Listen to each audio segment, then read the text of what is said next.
하나님 말씀 보셨습니다. 하나님 말씀은 누가복음 4장 38절부터 44절까지 말씀입니다. 하나님 말씀은 누가복음 4장 38절부터 44절까지의 말씀, 신약성경 제성경으로는 94페이지입니다. 누가복음 4장 38절부터 44절까지 말씀 찾으셨으면 제가 봉독하겠습니다. 예수께서 일어나 회당에서 나가사 시몬의 집에 들어가시니 시몬의 장모가 중한 열병을 앓고 있는지라. 사람들이 그를 위하여 예수께 구하니 예수께서 가까이 서서 열병을 꾸짖으신데 병이 떠나고 여자가 곧 일어나 그들에게 수종드니라. 해진 무렵에 사람들이 온갖 병자들을 데리고 나오매 예수께서 일일이 그 위에 손을 얹으사 고치시니 여러 사람들에게 귀신들이 나가며 소리질러 이르되 당신은 하나님의 아들이시니이다. 예수께서 꾸짖으사 그들이 말함을 허락하지 아니하시니 이는 자기를 그리스도인 줄 알미러라. 날이 밝음에 예수께서 나오사 한적한 곳에 가시니 무리가 찾다가 만나서 자기들에게서 떠나지 못하게 만류하려 하며 예수께서 이르시되 내가 다른 동네에서도 하나님의 나라 복음을 전하여야 하리니 나는 이 일을 위해 보내심을 받았노라 하시고 갈릴리 여러 회당에서 전도하시더라. 아멘. 이 시간은 누가복음 41번째 강의가 되겠습니다. 나는 이 일을 위해서 왔노라 라는 제목을 가지고 하나님 말씀 증거하도록 하겠습니다. 나는 이 일을 위해서 왔노라. 우리가 성경을 읽으면서 너무나 쉽게 오해하는 부분이 많이 있습니다.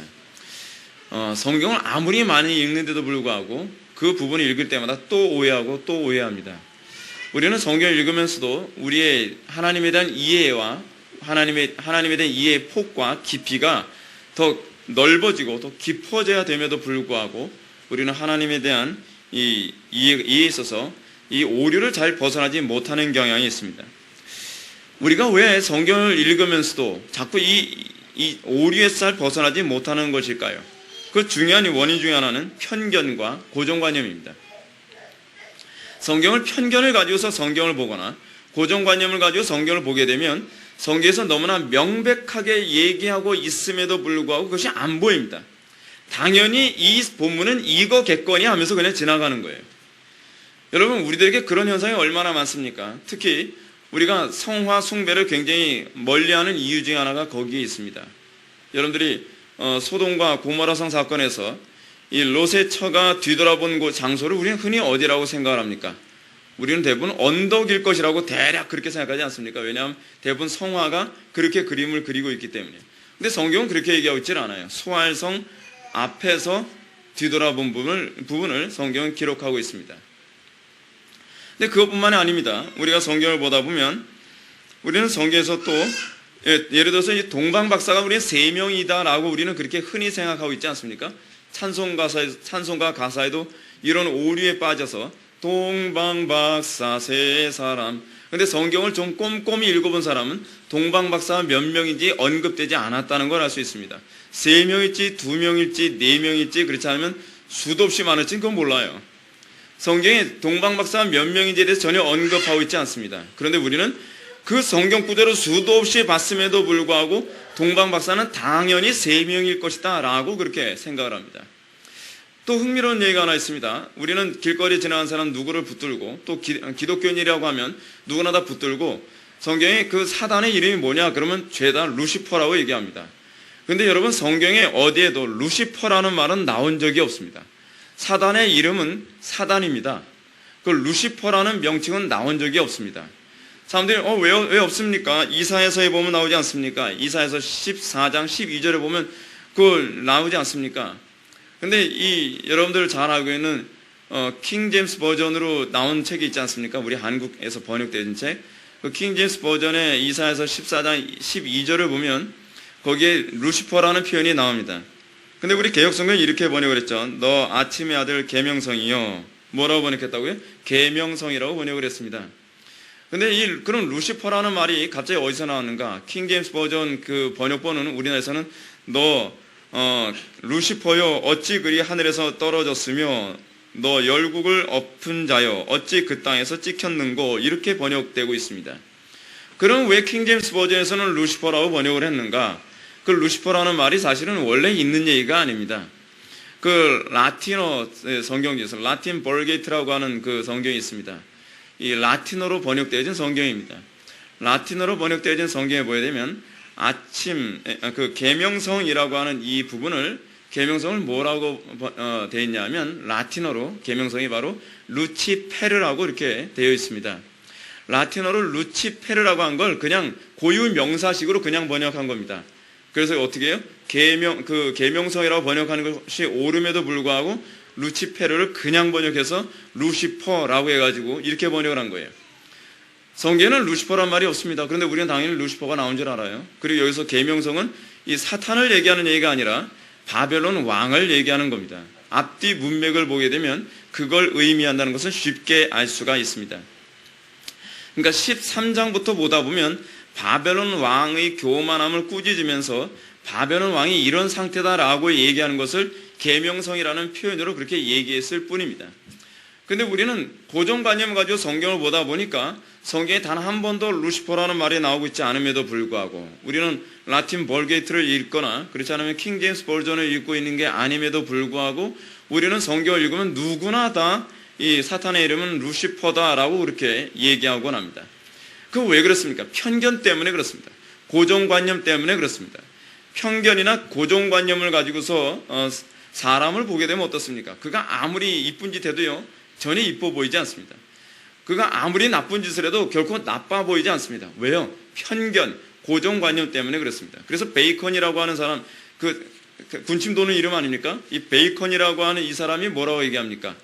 이 편견, 고정관념을 우상이라고까지 얘기합니다. 편견, 고정관념에 빠진 사람은 절대로 하나의 객관적인 사실을 바라볼 줄 모르고 객관적인 얘기를 아무리 얘기해도 그것을 주관적으로 듣기 때문에 그것을 바르게 해석할 수 있는 기능이 그에겐 없다는 것이지요. 자, 그런데 흥미로운 점은 이런 오류는 성경에 수십 번 읽었다는 사람들에게도 대부분 다 나타나고 있는 부분입니다. 성경을 100번 읽었다는 사람도요 똑같은 오류에 여전히 빠지고 있습니다. 왜요? 성경을 이 수박 겉핥기식으로 꼼꼼히 읽는 것이 아니라 고정관념을 가지고서 읽기 때문에 그렇습니다. 저는 이러한 편견과 고정관념에 대한 문제는 오늘날 신앙 형태를 알게 모르게 심각하게 파괴하고 심각하게 무너뜨렸다라고 여러분들한테 감히 주장하고 싶습니다. 특히 오늘날 교회 안에 들어온 심각한 이 복음에 대한 편견 중에 하나가 무엇이냐 하십니까? 구원은 곧 예수천당 불신지옥이라고 하는 이 개념입니다. 구원을 너무나 이렇게 이해해버리고 말았습니다. 이 편견이 너무나 심한 나머지 아무리 얘기해도 그러니까 여러분들이 아무리 구원이란 무엇인가라고 설교를 1시간 넘게 들어도 여러분들은 갈 때 이렇게 생각합니다. 그러니까 결국 구원은 예수천당 불신지옥이라는 얘기지 뭘 이렇게 복잡하게 얘기하나? 라고 얘기합니다. 답답한 거죠. 물론 구원에는 예수천당 불신지옥이 반드시 포함됩니다. 근데 예수천당 불신지옥이 그게 핵심이 아니에요. 오늘 우리가 살펴봐야 될 소위 그 내용이 바로 그겁니다. 예수님께서 복음이 이것이다라고 우리들에게 규정해 주십니다. 근데 우리는 신기하게도 이 본문을 아무리 읽어도 전혀 이 본문이 그런 얘기라고는 전혀 의식하지 못하고 그러니까 결국 복음은 예수천당 불신지옥이지. 참 신기한 일입니다. 어떤 책을 읽어도 결국 결론은 똑같아요. 어떤 책을 읽어도 누구하고 얘기를 들어도 결국 생각은 하나도 바뀌질 않아요. 이 편견과 고정관념이라고 하는 것이 이토록 무섭습니다. 그래서 하나님께서 우리에게 편견과 고정관념을 깨뜨리기 위해서 하시는 작업이 무엇인지 아십니까? 그것은요, 절망입니다. 절망. 내가 알고 있다는 것, 내가 당연하다고 생각하는 것에 절망에 딱 도달하게 되면 그제서야 사람은 무슨 생각을 하냐 하면 내가 이제껏 알고 있는 게 이게 아닌가 보구나. 뭐 그런 상태에 빠지게 되는 거죠. 여러분, 요즘 한국 교회가 점점 신비주의에서 좀 이성주의로 자꾸 가려고 하는 이유가 뭔지 아십니까? 그 이유는요, 사람들이 좀 좋아졌기 때문이 아닙니다. 우리 한국 교회가요, 신비주의로 가게 되어진 것은 소위 이 기독교 장로교가 지극히 이성적인 상황인데 거기에 은혜의 효력이 나타나지 않는다고 하는 이런 실망감 가운데 오순절주의자들이 막 은사행하고 막 기사와 이적을 행하니까 장로교인들이 대부분 순복음으로 가버렸어요. 근데 지금 어떤 현상이 나타났습니까? 지금은 또다시 이 극단적인 이 신비주의의 사람들이 절망하고 나니까 그제서 이제 생각을 하는 거죠. 여러분,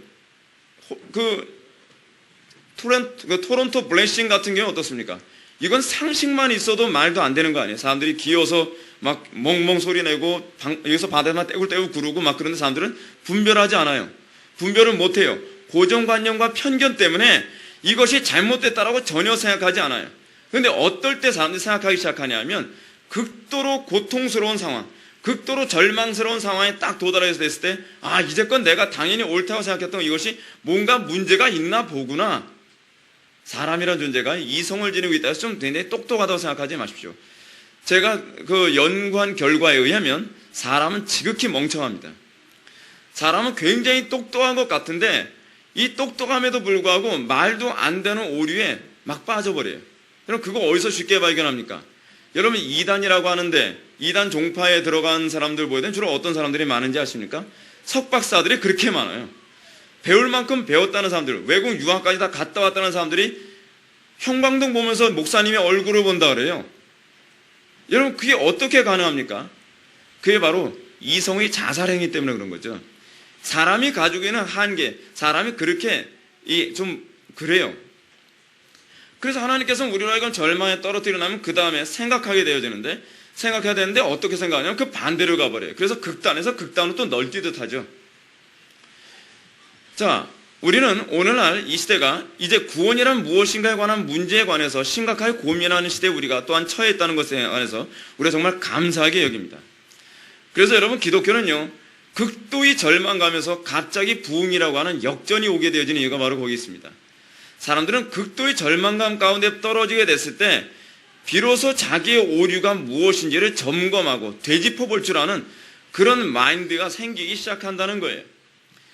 지금 우리나라 사회의 전반적인 상황 안에서 기독교 안에서는 그럼 구원이 뭐야? 도대체 구원이 뭐라는 거야? 예수 믿고 천당? 니네 하나 잘 먹고 잘 살라 그래. 그런 식으로 예수 믿고 천당 이제는 지겹다라고 하는 사람들이 점점 늘어나고 있습니다. 그런 상황에서 오늘날 기독교 안에서는 구원에 대해서 좀 더 정확하게, 복음에 대해서 좀 더 정확하게 정의를 내려야 된다라고 하는 이런 부담감과 이런 의식을 점점 갖게 됩니다. 이런 차원에서 우리가 오늘 본문에서 우리가 발견해야 되는 것이 뭐냐 하면 예수님께서 복음을 무엇이라고 정의하는지 그리고 구원을 무엇이라고 정의하는지를 우리가 살펴봐야 된다는 겁니다.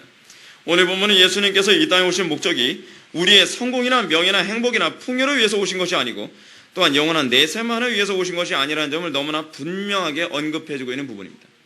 신기하게 그렇습니다. 성경 어디에도요, 특히 복음서에서는요, 예수 믿고 복받아, 예수 믿고 행복해져, 예수 믿고 성공해라는 말이 사실 거의 안 나오거든요.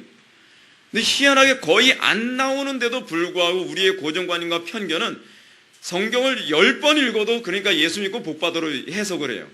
대단한 사람들입니다. 정말 대단한 사람이에요.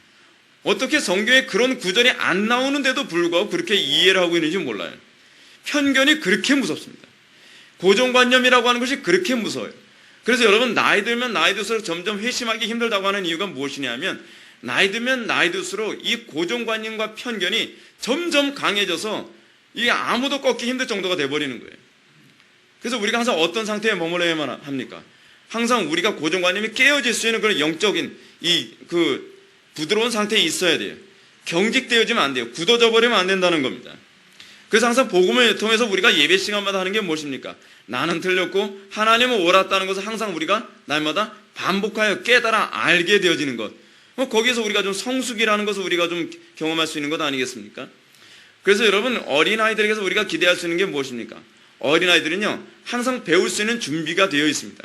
제가 개인적으로 청년들을 좋아하는 이유가 어디 있냐면 청년들은 항상 내가 정답을 다 가지고 있다고 생각하지 않습니다. 아무리 교만 떠는 청년들이라고 하더라도요 청년들하고 만나서 전도를 하면서 얘기를 좀 나눠보면 젊은이들은 그렇습니다. 목사님 그게 복음이었어요? 안 믿는 애들에게서 그런 소리가 나옵니다. 왜 그래요? 그들은 항상 나는 아직 배우는 상태에 있다. 나는 항상 배우는 위치다라고 하는 이 의식 때문에 그렇습니다. 근데 내가 다 알고 있다라고 생각하고 나는 더 이상 배울 필요가 없어라고 생각하는 사람은 거기서 모든 성장과 발전은 스탑된 겁니다. 기대할 수가 없습니다. 우리가 항상 하나님 앞에서 그래서 어떤 태도를 견지해야만 합니까? 내가 항상 하나님 앞에 깨어져야 되고 내가 항상 하나님 앞에 굴복되어져야 되는 존재라는 이 존재인식이 굉장히 필요합니다. 오늘 본문은 지난 시간에 이어서 예수님께서 안식일에 병을 고치는 장면들을 또 다룹니다. 물론 지난 시간에는 이 어떤 부분을 다뤘습니까? 귀신 쫓는 얘기를 했었죠. 귀신 쫓는 얘기가 나오고, 오늘은 시몬 베드로의 이 장모의 병을 고치는 장면이 나오게 됩니다. 물론 여기에는 병 고치는 장면만 나오는 것이 아니라 귀신 쫓는 장면도 또 다시 나타나야 됩니다. 그리고 누가는 이 부분을 통해서 우리들과 아주 좀 독특한 얘기를 하는데, 여러분 38절을 보면 시몬의 장모의 열병을 고치는 사건들이 사람들이 그를 위해서 예수님께 구한 결과라는 점을 언급함으로써 예수님의 안식일 치유 사건이 이 시몬 베드로의 사건에서 처음이 아니라는 것을 우리들에게 잘 암시해주고 있습니다. 오늘 본문을 보게 되면 유난히 좀 독특하게 이렇게 눈에 두드러지게 드러나는 부분이 있습니다. 그것이 뭐냐면 39절과 41절에서 여러분 공통어가 뭐인 것 같습니까? 공통어를 발견해 보십시오. 이 공통어는 바로 꾸짖었다는 겁니다. 이 병을 고치는 때도 예수님께서는 꾸짖으셨다라고 얘기하고요. 그리고 귀신을 내쫓을 때도 예수님은 꾸짖으셨다라고 얘기합니다. 근데 39절과 41절에는 그렇게 얘기하고 있는데 40절은 뭐라고 얘기하냐면 예수께서 일일이 그 위에 손을 얹으사 고치시니라고 이렇게 얘기하고 있습니다. 꾸짖음을 계속적으로 일관성 있게 얘기하는 것이 아니라 39절과 41절 양절을 꾸짖었다라고 이렇게 얘기하면서 그 중간에 의도적으로 다른 표현을 사용하고 있는데 그것은 예수님께서 친히 안수해서 병을 고치셨다라고 하는 얘기가 여기에 담겨져 있습니다. 왜 누가는 의도적으로 이런 식으로 이 본문을 배열을 했을까요? 여기에 누가의 아주 독특한 의도가 내포되어 있습니다. 먼저 꾸짖었다는 점을 생각해 봅시다. 우리가 이 본문을 이해하기 위해서 먼저 오해하지 말아야 될 것은 열병을 꾸짖었다고 해서 열병이 다 귀신의 역사다라고 그렇게 오해하지 말라는 겁니다. 물론 41절에서 예수님이 귀신을 쫓아낼 때도 귀신을 꾸짖으며 쫓아낸 장면이 나타납니다. 그렇다고 해서 예수님이 모든 병을 고칠 때 다 꾸짖은 것은 아니시죠. 그렇죠? 예수님께서 그 눈먼 소경에 왔을 때 사탄아 물러가라면서 이렇게 고치진 않으셨잖아요. 그렇죠? 우리는 자꾸 이 요즘 귀신은 배려와 귀신론이 잘못되는 것이 뭐냐면 모든 것은 다 귀신의 역사라고 이렇게 해석하는 그런 오류, 그것이 굉장히 심각한 오류에 있습니다. 그것이 하나로 전체를 해석하려고 하는 그런 오류가 바로 그겁니다. 그렇다면 예수님께서 귀신에게만이 아니라 질병에서 꾸짖으셨다라고 표현한 이 구절은 과연 어떤 이유 때문에 그럴까요? 그 이유는 선지자 이사야의 예언과 관련이 있습니다. 즉 영원한 안식을 가져다주는 메시아로서 예수님은 말씀으로 이 세상에 안식을 가져다준다는 것입니다. 병을 고치고 귀신을 쫓는 일체의 모든 것에 항상 사용된 것은 말씀입니다. 하나님께서 이 땅에 영원한 안식을 가져다주는 핵심적인 수단이 무엇입니까? 말씀입니다. 솔라 스크립트라, 오직 말씀으로만, 말씀 없이 능력으로만 무조건 쫓는 그런 은사주의를 배격해야 될 근거가 또한 여기에 나오고 있습니다. 말씀이 안식의 주체입니다. 말씀을 통하지 않고서 영원한 안식이 주어지지 않습니다. 말씀이 아니고서는 구원받지 못합니다. 다시 말해서 안식일의 꾸짖음이라는 방식을 통해서 치유와 귀신을 쫓아내심으로 말미암아 이 세상에 안식이 오는 방식은 오로지 말씀을 통해서만 안식이 온다는 것을 우리들에게 강력하게 얘기해주고 있습니다. 그런데 흥미롭게도 누가는 꾸짖음을 통해서 병을 고치시고 귀신을 내쫓은 사건 사이에 예수께서 일일이 그 위에 손을 얹으사 고치시니라고 하는 구절을 배열해 놓고 있는데 그것이 뭐냐면 안수에서 병을 고치셨다라는 얘기지요. 여기서는 안수기도의 당위성을 우리들에게 얘기해주고자 하는 것은 아닙니다. 그렇다고 해서 제가 안수기도가 무조건 잘못됐다라고 얘기하는 것도 아니에요. 너무 안수기도 많이 받으려고 머리 디미지 말라라고 하는 것을 제가 여러분한테 말씀드리고 싶어서 하는 소리입니다. 사람들이 너무 안수기도를 절대적인 것처럼 생각합니다. 이 안수기도에 관한 이 안수에 대한 의미부터 우리가 분명히 이해를 하고서 안수기도를 받더라도 안수가 이런 거구나라는 그런 인식을 좀 가졌으면 좋겠습니다. 그러면 성경에서 얘기하는 안수가 과연 무엇인가? 첫째로 성경에서요, 안수라고 하는 개념이 언제 나오냐면 제사를 드릴 때 희생당할 동물에게 손을 얹음으로써 누가 얹죠? 제사장이 얹습니까? 아니면 죄인이 얹습니까? 죄인이었죠. 죄인이 짐승이 머리에 손을 얹으면서 뭐예요? 자기의 죄를 전가하는 거예요. 그러니까 안수한다라고 하는 이 표현은 주로 전가라는 의미가 다 내포되어 있습니다. 이것은 성경 전체에 항상 이렇게 내포되어 있는 개념이에요. 전가시킨다. 내 죄를 전가시킨다. 또는 신성 모독자를 돌로 칠 때요, 그냥 돌로 치는 것이 아니라 신성 모독자를 붙잡아 놓고 이 신성 모독한 소리를 들은 사람들이 그 사람에게 안수라고 난 다음에 돌로 쳐 죽입니다. 무슨 얘기냐면 이 자신에게 자신이 들은 그 더러워진 인격과 죄악을 그에게 전가시켜서 나는 깨끗하다라고 하는 소위 전가적 개념을 거의 내포하고 있어요. 셋째로 병을 고치는 역사를 할 때도 안수라고 하는 방법을 사용했습니다. 또 마지막 네 번째로 사도들이 사도적인 권위로서 성령이 임하지 않는 지역에 그리스도인들에게 그 안수를 함으로써 그들에게 성령이 임하게 하셨는데, 성령이 임하게 하는 것은 사도의 사역에서 끝납니다. 아시겠습니까? 안수를 통해서 성령이 임하게 하고 임하지 않고에 관한 문제는 사도의 사역에서 끝나는 것이지, 이것이 오늘날에도 이 성령 받은 사람이 막 하게 되면 성령이 자유제대로 내가 원하는 대로 무조건 왔다 갔다 하는 건 아니에요. 물론 우리가 이 안수라고 하는 부분에서 대해서 우리가 좀 긍정적인 요소가 많이 있습니다. 그리고 병 걸린 사람에게 성경에는 뭐라 얘기합니까? 안수하여 기도하라고 하는 성경 구절 또한 있습니다. 그러니까 안수 자체는 무조건 부정할 문제는 아니지만, 제가 여러분들에게 말씀드리고자 하는 중요한 핵심은 무엇인지 아십니까? 그것은 안수의 핵심이 전가라는 겁니다. 그러니까 우리는 안수를 자꾸 이렇게 생각하죠. 은사주의자들이 안수를 오용할 때 이렇게 합니다. 내가 하늘로부터 능력을 다 여기다 채워요. 내가 마치 무슨 배터리 같아요. 그 배터리처럼 잔뜩 채우고 난 다음에 다 오라 그래. 나 지금 꽉 찼거든. 다 오면, 내가 지금 꽉 찼을 때 오면 너 다 은혜 받는다는 거예요. 마치 충만의 개념을 내 속에 배터리가 꽉 차 있는 개념. 그래서 한참 안수 기도해주고 난 다음에 배터리가 다 닳았어요. 다시 또 기도하러 올라가야 돼요. 그 개념이 아니에요. 그 개념이 아니에요. 전가의 개념이에요. 그럼 어떻게 전가되어진다는 거예요? 예수 그리스도께서 나를 통해 저에게 역사한다는 개념이에요. 그러니까 여러분, 이 전가의 개념을 염두에 둔다면 우리가 왜 기도를 많이 해야만 우리에게 능력이 나타나고, 우리가 왜 기도를 많이 해야만 어떤 역사가 나타나는가? 그것은요, 나에게 무엇이 채워졌기 때문이 아니라, 이 충만이라는 개념이 여러분 채워졌다는 개념으로 이해하는 것이 아니라 그리스도와 원만한 연합의 상태에 있음으로 이해를 하는 것이, 그것이 가장 올바른 개념이에요. 그 연합이라고 하는 교리를 염두에 둘 때 할 수 있는 이해거든요. 근데 우린 충만을 자꾸 뭔가 이 바켓스 같은 데 뭘 채운다는 식으로 자꾸 생각을 하잖아요. 배터리에 뭘 자꾸 채운다는 식으로 생각을 하잖아요. 이 언어적 오해 때문에 자꾸 그렇습니다. 충만이라는 개념은 그리스도와 온전히 연합되어진 상태, 더욱더 온전히 연합되어진 상태를 우리는 연합이라는 것이죠. 그래서 우리가 충만한 상태에서 기사와 이적이 때로는 나타나기도 하고 병도 고침이 나타나는 이유는 뭐냐면, 나에게 무슨 에너지가 쌓였기 때문이 아니라 나를 통해, 나와 연합되어진 그리스도께서 나를 도구로 사용하시기에 너무나 자유로운 상태가 되었다는 거예요. 그래서 때로는 우리가 성령 충만한 상태에서 귀신 쫓는 것도 너무나 쉽게 쫓아지고, 때로는 병자에게 손을 얹고 기도했을 때 병자가 낫는 이유 또한 거기에 있는 것입니다. 그러니까 여러분, 우리가 기존에 알고 있었던, 그러나 잘못 오해되고 있었던 그런 교리적 이해가 하나씩 정리되지 않으면 우리의 영적인 토양이 이게 견고해지지가 않습니다. 더욱더 성숙해지지가 않아요. 그러니까 우리가 이 연합이라는 교리와 관련하여 이 모든 것을 이해해야만 합니다. 그렇기 때문에 사도행전 4장 12절에서도 사도들은 이런 식으로 얘기합니다.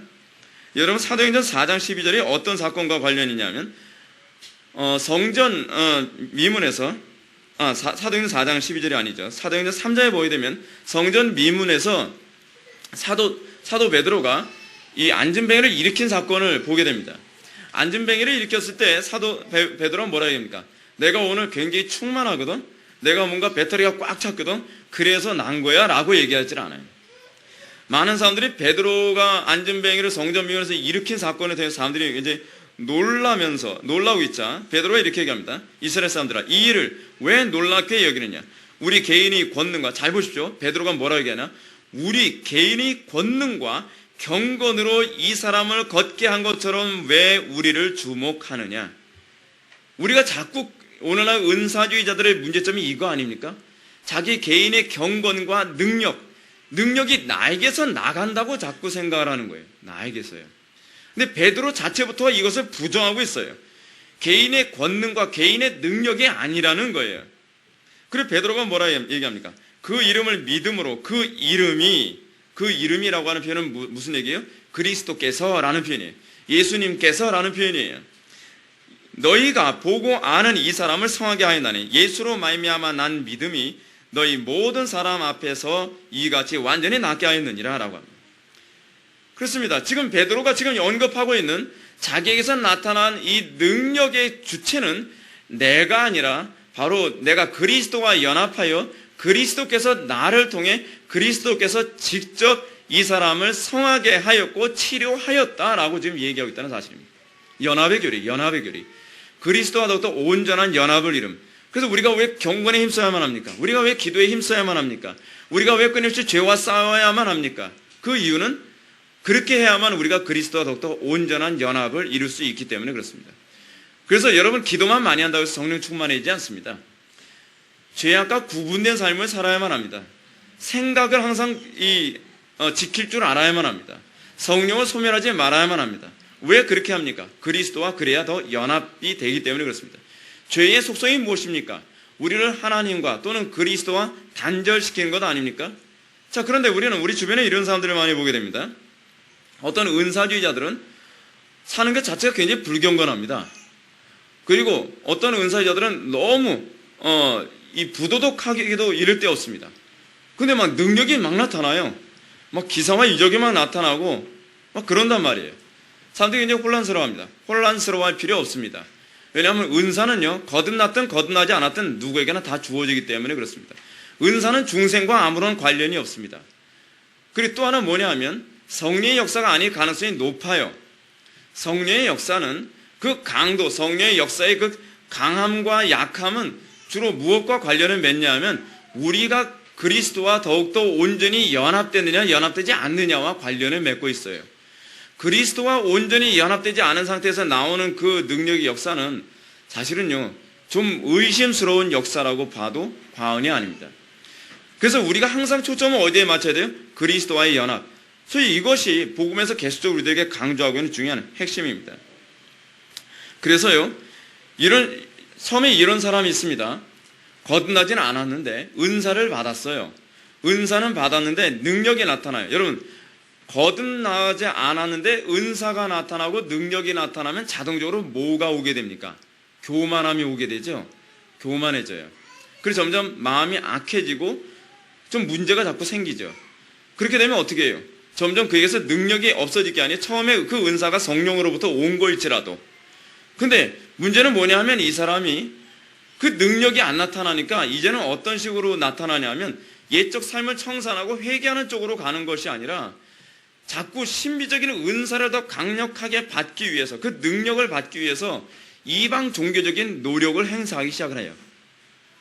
그래서 오늘날 교회 안에서 소위 부도덕하면서 능력이 많이 나타나는 사람들에게 나타나는 특징이 무엇이냐 하면 무당 같은 그런 현상이 자꾸 나타나는 이유가 바로 거기 있어요.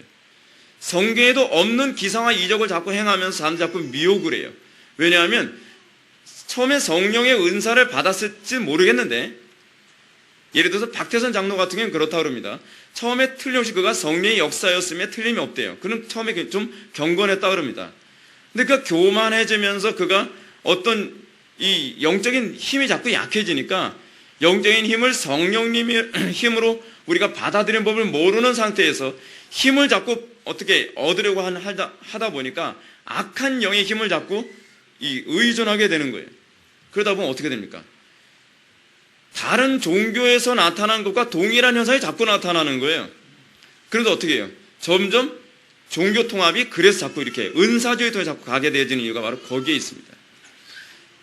이 문제에서의 가장 중요한 핵심은 뭐냐면 은사주의가 아니에요. 이 문제의 중요한 핵심은 그리스도와의 연합이라고 하는 교리예요. 그리스도와의 연합이라는 교리에 무지한 상태에서 은사라고 하는 이 한 가지 영역만 다루게 되어지면 한 사람이 처음에 역사가 나타난 성령의 역사라고 나타난 것을 처음부터 다 부정해버리는 현상이 또한 나타나요. 그렇게만 볼 수는 없는 문제예요. 처음에는 성령의 역사였다가 악한 영으로 바뀌었을 수도 있다는 것을 우리는 열어놔야 돼요. 왜냐하면 여러분 마태복음 7장에서 보게 되면 주의 이름으로 귀신도 쫓고 능력도 행하고 병도 고쳤다라고 하는 부분에 관해서 대부분의 주석가들이 그 행위를 사단의 역이라고 얘기하지 않습니다. 성령의 역사라고 대부분 해석을 해요. 근데 뭐라고 얘기합니까? 불법을 행하는 자들아 나에게서 떠나가라. 내가 너희를 알지 못하느니라 라고 얘기함으로써 그가 비록 어떤 은사가 나타났을지는 모르나 그가 거듭나지 않은 존재였다라는 것을 그대로 마태복음 7장 우리에게 잘 얘기해주고 있습니다. 자, 여기서 다시 언급하고 가야 될 부분이 있습니다. 그것은 다름이 아니라 오늘날도 우리에게 이런 기적과 이적이 나타나야만 하는가라고 하는 부분을 좀 얘기해 봅시다. 이 질문에 대한 이해를 위해서 첫 번째 접근은 예수님의 이 안식의 치유 사건이 모든 시대 모든 교회가 추구해야 될 핵심적인 행동 강령으로 제시하는 것인가 라고 하는 부분입니다. 예수님의 안식의 치유 사건은요, 모든 시대 모든 교회가 다 해야 된다고 우리에게 명령하는 게 아닙니다. 예를 들어서 거라사 귀신을 쫓은 사건, 그러니까 이 예수님의 안식의 치유 사건은 뭘 얘기하는 거예요? 나의 사역이 이런 거다라고 하는 것은 물리적으로 보여주는 거예요. 영적으로 일어난 일을 사람들이 못 보니까 내가 메시아의 사역이 무엇이냐면 앉은 자, 근데 사실 어떤 앉은 자예요? 영적으로 주저앉은 자거든요. 그리고 영적으로 눈먼 자, 그리고 영적으로 포로된 자를 뭐 하는 거예요? 자유롭게 하고 그들을 구제하는 것, 그것이 예수님의 사역인 거죠. 근데 예수님의 이 사역을 물리적으로 그들에게 보여주심으로 말미암아 예수님의 사역을 좀 더 분명하게 해주기 위해서 실질적으로 물리적으로 안진뱅이를 일으키고 눈먼 장님의 눈을 뜨게 만들고 귀신을 쫓아내고 기사와 이적을 행했던 것은 바로 그런 이유 때문에 그렇습니다. 근데 우리는 예수님이 당신의 메시아직을 이해시키기 위해서 했던 이 기사와 이적을 오늘날도 똑같이 행할 수 있을 거라고 자꾸 생각을 하는 거예요. 오늘날도 그렇게 해야 된다고 자꾸 생각을 하는 거예요. 꼭 그런 것만은 아니에요. 물론 사도들에게서도 이런 이적이 나타났습니다. 사도들은 예수님이 아니죠. 근데 사도들 또한 예수님께서 하셨던 것과 똑같은 거의 비스무리한 이 기사와 이적을 행했습니다. 근데 그 이유는 무엇이냐면 사도들에게서 이런 기사와 이적이 나타남으로 말미암아 사도들이 바로 예수님의 이 위대한 사역의 직접적인 위임자다라고 하는 것을 그들에게 이해시키기 위해서 그렇습니다.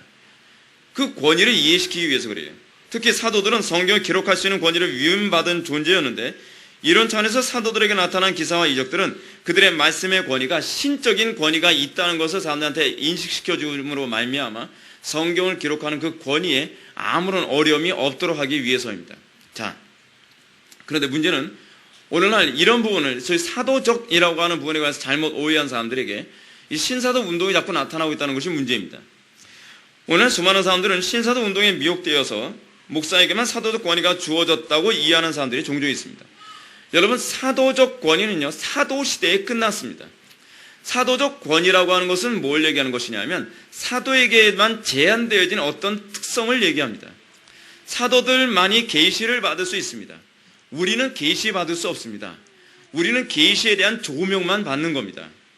근데 사도적 은사 또는 신사도주의에서 나타나는 사람들은 내가 오늘날도 직통계시를 받아서 성경의 권위처럼 말할 수 있다고 얘기를 하는 거예요. 그것이 심각한 문제가 있죠. 그런데 그 사람들도 뭐라 하냐면 사도적인 은사로서의 기사와 이적도 행할 수 있다고 생각하는 거예요. 그래서 저는 어떻게 합니까? 사도의 권위가 좀 무너져 버리고 말이죠. 초대교회 사도의 그 선, 이게 무너짐으로 말미암아 사람들이 점점 혼란스러워지게 됩니다. 그래서 사람들은 자꾸 이렇게 해석을 합니다. 제가 이런 얘기도 들었는데 어떤 목사님에게요. 목사직을 사도직으로 보는 사람도 있습니다. 목사직은 사도직이 아닙니다. 사도들이 행했던 기적과 이적이 오늘날에도 그들은 자꾸 동일하게 목사를 통해서 일어날 수 있다고 생각하는데 그건 잘못된 생각입니다.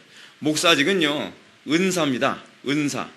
그러니까 교회 안에서 여러 은사가 있는데 어떤 사람은 교사로서의 은사가 있고 어떤 사람은 목사로서의 은사가 있고 뭐 어떤 사람은 뭐 이런 은사예요. 그런 차원에서 목사직은 은사로서의 직분이지 사도직과 관련하여 이해를 하면 곤란합니다. 그러나 이건 있습니다. 목사직으로서의 선포되어지는 말씀은요, 사도적 가르침을 전하는 거예요. 사도적 전통에 의해서 사도들이 가르쳤던 그 가르침을 여과 없이 전하도록 부름받은 것이 바로 목사입니다. 그런 차원에서 목사로서의 권위가, 사도적 권위가 있을 수 있으려면 그것은 딱 하나밖에 없어요. 하나님의 말씀을, 사도들의 가르침을 가감 없이 오류 없이 전할 때라야만 사도적 권위가 강단에서만 나오는 겁니다. 그러지 않게 되어지면 점점 문제가 많이 생겨버리죠. 그래서 오늘날 교회론적 차원에서 이 부분을 이해했을 때 사도직은 끝났습니다. 사도적이라는 말도 사실 굉장히 조심해서 사용해야만 합니다. 그러면 오늘날 과연 병고침과 귀신을 쫓아내는 일이 없다고 봐야만 하는가? 이런 질문이 또한 나올 법합니다. 이 질문에 대해서 저는 오늘날에도 분명히 병을 고치고 귀신을 쫓아내는 일이 있다고 말씀드리고 싶습니다. 그러나 병을 고치고 귀신을 쫓아내는 일은 사도적 권위를 드러내기 위한 일은 아닙니다. 그냥 여러분들의 믿음을 강화시키고 또한 하나님에 대한 이해를 좀 더 강화시켜 주기 위해서 병을 고치거나 귀신을 쫓아내거나 어떤 기사와 이적이 나타날 수 있습니다. 이런 모든 로이 존스 목사님 그분을 잘 지적을 하는데 그런 이체의 모든 체험들은 우리의 성화와 이것이 그 자체가 성화를 의미하지는 않습니다. 그러나 성화에 도움을 줍니다. 예를 들어서 여러분 귀신을 쫓는 또는 병을 고치는 그런 경험을 딱 하게 됐을 때 하나님의 어떠하심에 관해서 우리의 이해가 바뀌어야 됩니까? 전능성에 대한 이해가 좀 더 생겨야 되죠. 그래서 뭐예요? 성화에 도움을 주는 거죠. 그래서 로이 존스 목사는 이걸 말하는 자극을 준다라고 이렇게 얘기해요. 성화에 자극을 주지 그 사람이 병을 고쳤다고 해서 성화가 된 사람, 성화의 수준이 높은 사람이라는 것을 의미하지 않습니다. 그가 뭐 어떤 특정한 능력을 했기 때문에 그가 전도를 남들보다도 잘했기 때문에 그가 더 성화된 사람이라고 보지 않습니다. 그것은 성화에 자극을 줄 뿐입니다. 그렇게 이해하는 것이 굉장히 좋습니다. 간혹 가다가 어떤 사람이 이런 얘기합니다. 목사님 저 사람 뭐 굉장히 막 그 은혜 많이 받고 뭐 그 체험도 많이 한 것 같은데 왜 도덕성이 저런가요? 그건 성화하고 아무 관련이 없기 때문에 그래요.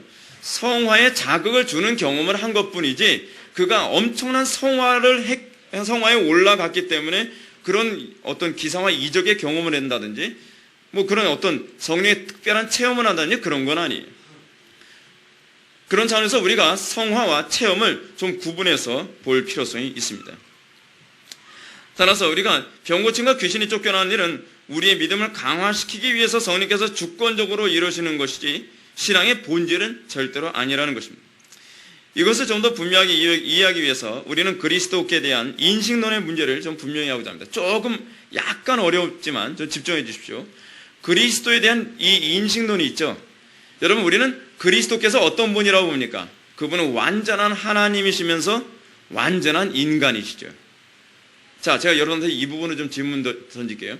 여러분들은 그리스도에게서 완전히 칼로 무썰듯이 예수님의 신성과 인성을 딱 구분할 수 있습니까?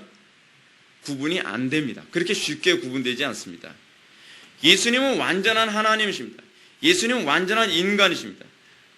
예수님은 그럼 왜 이 모습을 왜 두 가지 모습을 가지고 오셨을까요? 하나는 거룩하신 성부께 대한 모습을 예수님께서는 비추셨고 또 하나의 모습은 마지막 아담의 모습을 가지고 왔다. 이렇게 이해하는 것도 또한 아주 흥미롭습니다. 예수님은 그 모습을 가지고 오셨습니다. 예수님은 당신 자신의 인격을 감추시고 자신을 통해서 누굴 드러내길 기뻐하세요? 성부를 드러내길 기뻐하세요. 그러면서도 예수님은 또한 자신을 감추시고 마지막 아담을 드러내길 기뻐하셨어요. 그래서 우리가 예수님에게서 발견하는 두 가지 모습은 성부의 모습과 그리고 마지막 아담의 모습을 발견해야 됩니다. 자, 그래서요, 예수님은 나를 본 자는 아버지를 보았다라고 함으로써 예수님의 공생의 모든 사역이 아버지의 계시라고 하는 것을 우리들에게 잘 말씀해 주고 계시고요. 또 빌립보서 2장 7절 보면 자기를 비워 종의 형체를 가지사 사람들과 같이 되셨고 라고 함으로써 마지막 아담의 형체를 가셨다라고 하는 것을 우리들에게 보여주고 있습니다. 예수님은 그래서 두 가지 모습을 가지고 계세요. 성부에 대한 모습과 그리고 마지막 아담의 모습을 가지고 계세요. 이런 예수님의 두 영상을 보면서 우리는 예수님의 지상사역의 중요한 핵심이 무엇인지 발견해야 됩니다. 잘 들어보십시오. 예수님의 지상사역의 핵심이 바로 여기에서 내포됩니다. 그래서 제가 여러분한테 자꾸 말씀드린 게 있죠. 삼위일체론 중요하다. 그리고 기독론이 중요하다. 기독론은 그리스도론을 얘기하죠. 굉장히 중요합니다. 이거 바르게 이해하지 않으면 구원이 발생하지 않는다고 얘기하는 이유가 바로 여기에 있습니다. 자, 그것은 바로 타락한 인류로 하여금 하나님의 형상을 회복한 마지막 아담의 후손을 창조하는 데 있습니다. 자, 예수님은 뭘 보여주셔야 되냐면 예수님은요, 인간이면서 하나님을 보여주셔야 돼요. 인간이면서 하나님을 보여준다는 것이 뭘 의미합니까? 하나님의 형상이잖아요. 하나님의 형상. 근데 여러분, 타락한 인간의 상태로서 하나님의 형상이 나타날 수 없죠. 하나님의 이 영 자체만으로는 육신이 입고 있지 않은 상태에서는 아담이, 그러니까 인간이 어떻게 하나님의 영광을 드러낼 수 있는지 가르쳐 줄 수가 있어요, 없어요? 없지요. 또 인간이 하나님이 아니고서는, 그러니까 예수님이 인간이 아니고서는 하나님을 온전히 계시할 수가 없지요. 그러면 예수님이 하신 일이 무엇이냐 하면 마지막 아담으로서 아버지를 온전히 계시하는 거예요. 그래서 마지막 아담이에요. 그래서 마지막 아담.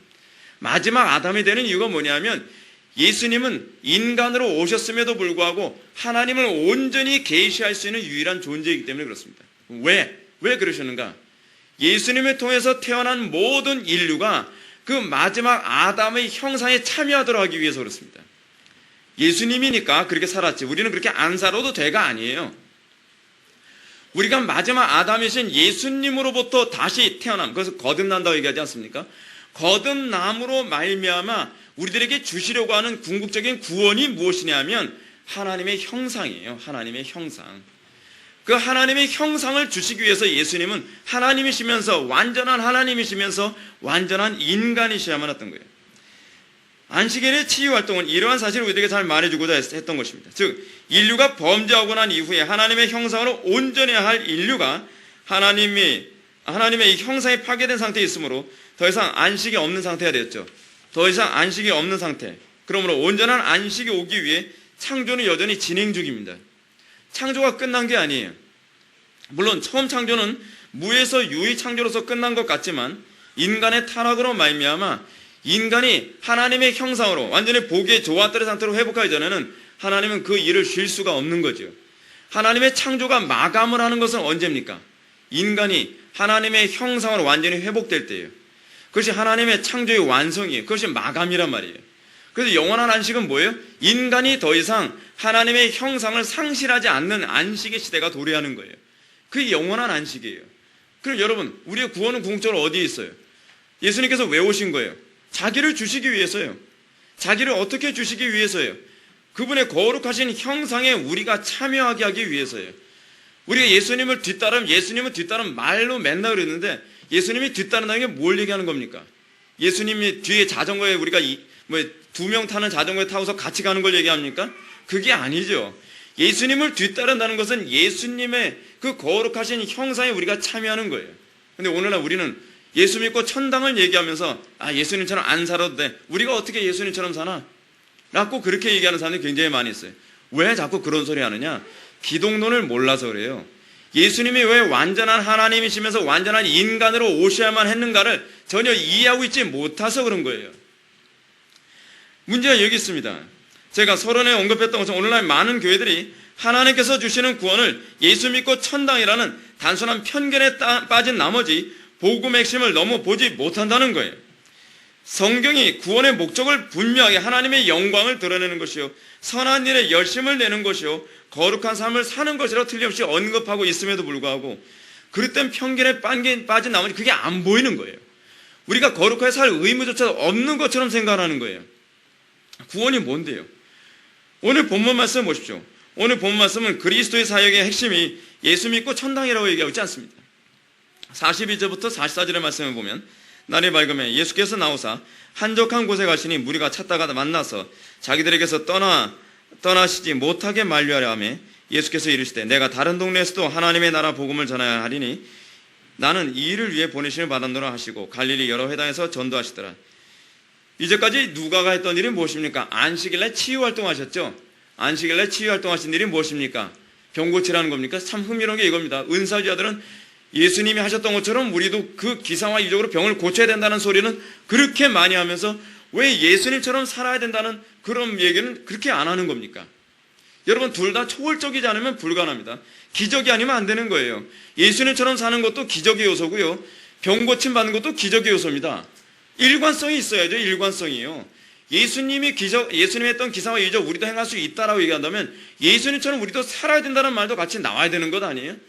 근데 이 일관성이 없어요. 일관성이요. 예수님처럼 사는 것은 못해 먹겠다 그러고 기사와 이적만 행해야 된다는 거예요. 왜요? 그래야 내가 높임 받으니까. 그래야 내가 뭔가 얻는 게 있으니까. 근데 예수님처럼 살아야 되려면 뭐 해야 돼요? 다 포기해야 되거든요. 십자가 져야 되거든요. 자기를 부인해야 되거든요. 그러니까 결국 십자가의 정신을 이해하지 못하고 우리가 예수님의 거룩한 삶에 연합해야 되는 이 연합의 교리는 완전히 부정해버리고 마는 겁니다. 지극히 이원론적이죠. 이원론적인 거예요.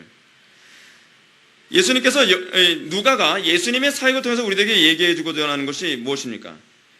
즉 예수님은 사람들이 예수님을 끊임없이 찾으며 떠나지 못하게 하는 무리를 뿌리치면서 예수님이 하시는 말씀에 이렇게 나옵니다. 내가 다른 동네들에서도 하나님의 나라 복음을 전하야 하리니 나는 이 일을 위해서 보내어 받았노라. 예수님이 뭘 위해서 보내어 받았다고요? 하나님 나라 복음을 전하게 하기 위해서요. 근데 이 하나님 나라 복음이 뭐라고요? 안식일의 치유활동이에요. 안식일의 치유활동 결국은 뭘 얘기해요? 하나님의 형상 회복이에요. 안식일의 치유활동의 핵심이 뭐예요? 갇힌 자가 자유케 되어지고 죄에게 포로된 자들을 어떻게 해요? 구원하는 거예요. 영적으로 눈먼 자들의 눈을 열어주는 거예요. 왜 그러는 거예요? 하나님의 형상을 회복하기 위해서예요. 그게 하나님의 창조의 궁극적 목적이니까요. 그래서 예수님의 사역의 핵심이 뭐라고요? 진정한 안식을 가져다 주는 것. 이것이 바로 하나님 나라 복음이죠. 사랑하는 성도 여러분, 우리는 오늘날 기독교 존재의 목적이 무엇인지 불투명한 시대에 살고 있습니다. 또 예수님께서 이 땅에 오신 목적이 무엇인지조차도 우리는 불투명한 시대에 살고 있습니다. 예수님은 단지 우리를 천국에 보내기 위해서 오셨다고 생각하지 마십시오. 이런 관점 때문에 다른 종교도 천국에 보낼 수 있는데 굳이 기독교만 믿어야 될 필요가 뭐가 있겠느냐라는 얘기가 자꾸 나오는 거예요. 예수 믿고 천당만 얘기하지 마십시오. 예수 믿고 천당만 얘기하면 다른 종교도 그 얘기를 하니까 굳이 예수만 믿을 필요 없다는 소리가 자꾸 나옵니다. 기왕이면 여러분 천국 가려면 어떤 종교 믿겠습니까? 저 같으면 그랬습니다. 불교 믿어도 천국 가고 이슬람 믿어도 천국 가고 기독교 믿어도 천국 가고 천국 간다 그러면 저는 그때마다 저를 핍박하면 그 핍박하는 쪽에 들러붙겠습니다. 편하지 않습니까? 어차피 천국 가는 건데 이쪽을 믿어도 천국 가고 저쪽을 믿어도 천국 가고. 근데 여러분 흥미로운 게 하나 있어요. 기독교만이 하나님의 형상의 회복을 구원이라고 정의를 내리고 있다는 거예요. 다른 어떤 종교도 하나님의 형상 회복이라는 말은 절대로 안 해요. 천당만 얘기하죠. 천당만. 근데 복음만 뭘 얘기합니까? 하나님의 형상의 회복을 얘기하고 있어요. 복음의 핵심은 바로 천국에 보내는 것이 아니라 하나님의 형상을 회복하는 거예요. 다시 말해서 다른 종교엔 하나님의 형상 회복이 없다는 얘기입니다. 구원이 하나님의 형상과 관련된 것이기 때문에 구원받은 후에는 어떤 현상이 나타나요? 구원받은 후에는 하나님의 형상에 더욱더 온전히 참여하고자 하는 심령의 가난함, 의에 줄이고 목마름이 나타나는 거예요. 우리가 구원받았다고 하면서도 하나님의 형상에 관심이 없어요? 진리에 대해서 관심이 없어요? 하나님이 어떤 분이신지에 대해서 관심이 없어요? 우리가 거듭났다고 하면서도 더 거룩해지지 못하는 것 때문에 고민조차도 안 하고 살 수가 있어요? 불가능해요, 여러분. 그건 불가능한 일이에요, 그거는요. 우리가 거듭났다고 하면서도 하나님의 영광에 참여하는 것에 관심도 없고 하나님의 말씀을 듣는데도 관심이 없다면 그 사람은 하나님의 형상에 참여하는 것에 관심이 없다는 것 자체가 거듭나지 않았다는 걸 입증하는 것이 아닐까요? 구원이 무엇인데요? 하나님의 형상에 참여하는 건데요. 구원이 무엇인데요? 주님을 더 닮고 싶어 하는 건데요. 구원이 무엇인데요? 고난스러운데 내가 예수님을 뒤따라가고 그 예수님께서 우리에게 보여주신 하나님의 형상에 내가 참여하고 싶어서 그 간절한 사모함이 내 마음속에 지어지지 않는 것. 그것이 구원이에요. 그것이 구원. 그것이 복음이에요. 회개하러 천국이 가까이 왔느니라 했을 때 그 복음, 천국 복음은 하나님께서 우리로 하여금 하나님의 형상에 참여하도록 예수 그리스도를 보냈고 누구든지 믿음으로 예수 그리스도를 믿는 자마다 예수 그리스도와 연합하는데 그 연합은 예수 그리스도의 의만 연합되어지는 것이 아니라 예수 그리스도의 살과 피 전체가 우리에게 연합되어져서 우리가 예수 그리스도의 거룩한 삶에 참여하게 만들겠다는 거예요. 그것이 복음이에요. 그것이 복음. 그래서 궁극적으로 우리가 영원한 천국에 가는 이유가 뭐예요? 우리가 영원한 천국을 사모하는 이유가 뭐예요? 그것도 하나님의 형상과 관련을 맺고 있는데 영원한 천국에 갈 때라야만 비로소 하나님의 형상의 완전함에 우리가 도래하기 때문에 그렇습니다. 그것이 구원이고 그것이 복음이란 말이에요. 사랑하는 성도 여러분, 오늘날 우리는요 기독교가 뭔지 구원이 뭔지 우리가 도대체 뭐 때문에 예수 믿고 뭐 때문에 예배를 드리는지조차도 희미하게 살아가는 시대에 우리가 살고 있습니다. 그러니까 자꾸 다른 종교에도 구원이 있다는 말을 아무렇지도 않고 얘기하는데 그런 말이 가능한 이유는 뭐냐면 복음 자체가 이렇게 많이 훼손됐기 때문에 그래요. 예수 믿고 천당 자꾸 그 얘기가 나오기 때문에 그래요. 하나님의 형상은 착하게 사는 걸 의미하지 않습니다. 하나님의 형상의 기초가 무엇인지 아십니까? 하나님과 회복된 관계예요. 하나님과 회복되지 않은 상태에서 하나님의 형상에 참여할 수 없기 때문에 오로지 예수 그리스도 이외에는 구원 얻을 만한 다른 이름을 우리에게 주신 적이 없다는 얘기가 나오는 것이죠. 사랑하는 성도 여러분, 여러분들 신앙의 목표, 여러분들 구원의 목표를 분명하게 세우십시오. 그것은 예수 그리스도에 참여하는 것입니다. 예수 그리스도의 거룩한 삶, 전인격에 참여하는 것, 그것이 궁극적으로 구원이고, 그래서 우리는 이미 구원받았으나 구원이 완성되지 않았기 때문에 우리는 심령이 가난할 수밖에 없어요. 그래서 심령이 가난한 자가 복이 있다는 이유가 바로 거기에 있는 것입니다. 여러분들 과연 하루하루 생활하면서 얼마나 주님을 닮기를 열망합니까? 주님을 닮고 싶은 것 때문에 여러분들 기도가 그것에 초점이 맞춰지고 있습니까? 아니면 그래 예수 믿고 천당, 그리고 주님 좀 닮으면 보너스지 뭐, 그래서 주님 닮고자 하는 기도는 별로 없고 그냥 성공하고 출세하고 행복하게 살고 잘 먹고 잘 살고 거기에 초점을 맞추고 있다면 여러분 정말 심각한 문제가 있는 겁니다. 여러분들이 정말 구원받은 하나님의 백성이라면 여러분들은 죄와 싸우되 피 흘리까지 싸우는 것이 무엇인지 알아가는 사람이 될 것입니다. 여러분들이 정말 구원받은 하나님의 백성이라면 내가 더욱더 주님을 닮고 싶어하는 이상한 나에게 옛날에 없었던 그런 새로운 본성이 나로 하여금 더욱더 하나님 앞에 기도하게 만들고 더욱더 하나님의 긍휼과 은혜를 사모하게 만들고 그래서 세상에서 나그네처럼 살아가는 것이죠. 세상의 부귀와 명예와 성공을 보호자 해준다 할지라도 나는 그래도 주님을 닮는 쪽으로 가겠습니다. 나는 그래도 주님의 영광에 참여하는 쪽으로 가겠습니다. 그래서 십자가 지면 좁은 길 가게 되는 것, 이것이 거듭난 하나님의 백성들에게 나타나는 유일한 특징인 것을 믿으시기 바랍니다. 다 같이 기도하시겠습니다. 사랑이 많으신 하나님 아버지, 오늘날 이 시대가 구원과 복음에 대한 이해가 너무나도 많이 붕괴된 것을 보게 됩니다. 아버지 하나님, 우리가 구원받은 것은 우리가 하나님의 형상에 참여하는 그 예수 그리스도의 그 모습에 우리가 살과 피에 우리가 참여하기 위하여 우리가 구원받은 줄 압니다. 우리가 더욱더 예수 그리스도의 살과 피에 참여하기를 열망하게 하여 주시고 우리가 그것 때문에 천국을 사모하는 것이 되게 하여 주옵소서. 예수님의 거룩하신 이름으로 기도 올렸나이다.